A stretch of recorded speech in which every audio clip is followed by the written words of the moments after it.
जब लेबनान और इसराइल के बीच संघर्ष विराम हुआ यानी सीज फायर हुआ, तब नेतन्याहू सामने आए थे और तभी मैंने कहा था इस पर नजर बनाए रखना बहुत जरूरी है, क्योंकि नेतन्याहू ने अपने बयान में दो तीन बातें कही। एक तो स्थायी शांति समझौता जो इसराइल कभी नहीं चाहता, दूसरा कहा हिजबुल्लाह का हथियार छोड़े जबकि लेबनान की जनता ये नहीं चाहती, और तीसरे और सबसे बड़ा बयान था वो ये कि सीज फायर होने के बावजूद भी दक्षिणी लेबनान छोड़ने के लिए आईडीएफ तैयार नहीं है। मैंने तब भी कहा था कि क्या लेबनान की जनता इस बात को स्वीकार कर पाई? लेबनान की सरकार नहीं, लेबनान की सेना नहीं, लेबनान की जनता। सरकार तो पूरी तरह से अमेरिका परस्त है। क्या हिजबुल्लाह स्वीकार कर पाएगा? और अब देखिए हालात वहीं बिगड़ते नजर आए। सीज फायर का उल्लंघन नहीं हो रहा है, कोई नहीं कर रहा सीज फायर का उल्लंघन, लेकिन खबर यह है कि अब इजरायली सैनिकों को डर सता रहा है कि अगर सीज फायर के बीच कोई बड़ा हमला किया तो उनका पूरा ट्रुप उड़ जाएगा, और यही वजह है कि दक्षिणी लेबनान छोड़कर इजरायली सैनिक भाग रहे हैं। पहली बड़ी खबर आपको दिखाने जा रहा हूं। दूसरी खबर आपको दिखाऊंगा हेलीकॉप्टर जो मार गिराया था, जो हमने आपको खबर दिखाई थी, वो अब खबर सच हुई है। उसका तक पुख्ता सबूत भी आ गया कि हाँ, हिजबुल्लाह ने 2 दिन पहले एक बड़ा हमला किया और उनका हेलीकॉप्टर गिराया, जो अमेरिकन हेलीकॉप्टर है लेकिन इसराइल की सेना इस्तेमाल कर रही थी।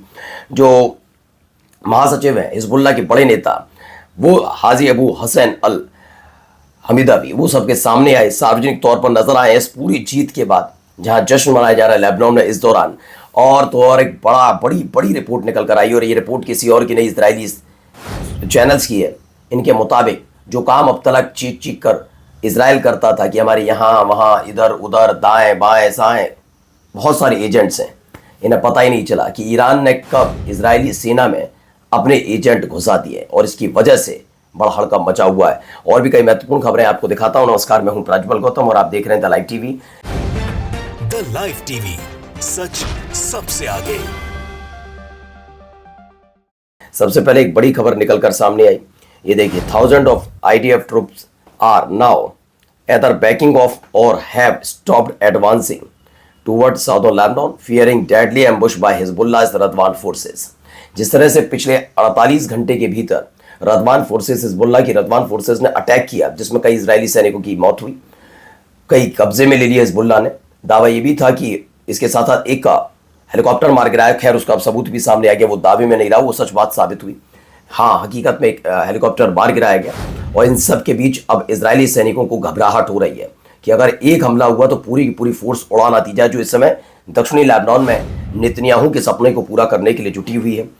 तो इसमें खबर क्या निकल कर आ रही है, इसमें बताया गया है 1000 होल्ड कर दिया गया है, जो भी अभियान अब तक चल रहे थे उसको रोक दिया गया। जो अंग्रेजी में उसे हिंदी में बता देता हूँ। इसमें बताया गया है 1000 of IDF troops hold the southern Lebanon and एमिड ambush fear. Ambush यानी कि किसी भी तरह की घटना हमले से बचने के लिए सब किया जा रहा है।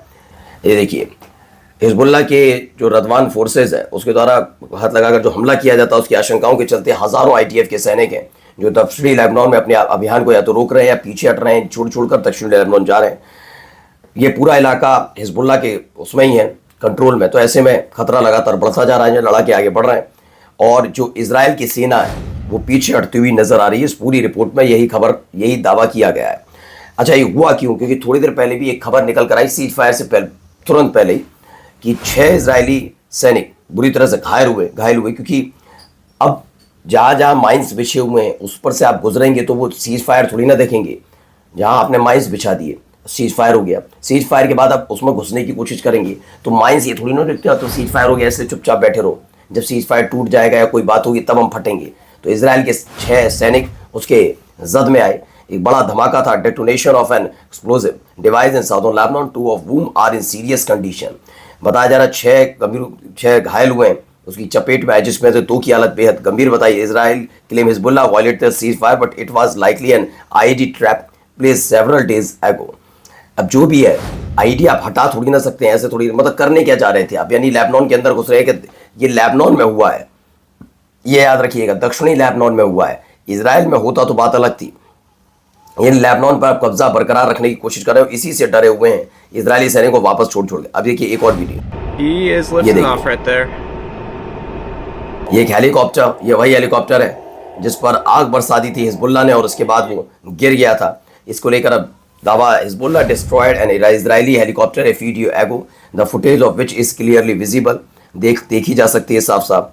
अब देखिए आ गए भाई साहब, जो अबू हुसैन है, ये हिजबुल्लाह के, क्योंकि जिस तरीके से इजराइल और लेबनान के बीच संघर्ष विराम हुआ तो सबसे ज़्यादा इजराइल लेबनान की सेना और सरकार से ज़्यादा हिजबुल्लाह का समर्थन लोकप्रियता देखने को मिल रही है लेबनान में।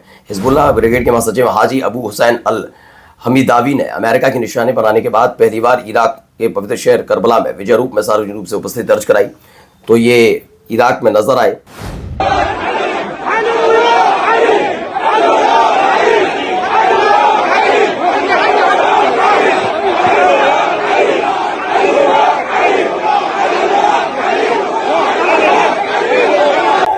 तो कुछ इस तरीके से इराक में नजर आ रहे हैं।